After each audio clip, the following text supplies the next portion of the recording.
Hello everyone, welcome back to my another mini blog.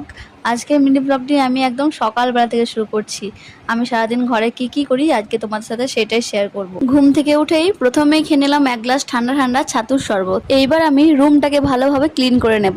প্রথমেই তো খাটটাকে পরিষ্কার করে নিলাম, আর এই জামা কাপড়গুলো প্রচন্ড অগোছালো ছিল, তাই ভালোভাবে গুছিয়েও রেখে দিলাম। আর এই ঘর অগোছালো থাকলে আমার একদমই ভালো লাগে না। দেখো কি সুন্দরভাবে আমি ঘরটাকে গুছিয়ে রেখে দিয়েছি।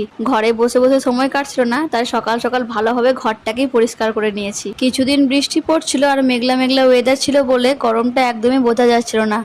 আবার যেই দুদিন বৃষ্টি থেমেছে আবার সেই একই রকমের গরম লাগছে। তারপর স্নান সেরে খাওয়া দাওয়া কমপ্লিট করে চলে এসেছি রান্নাঘরে।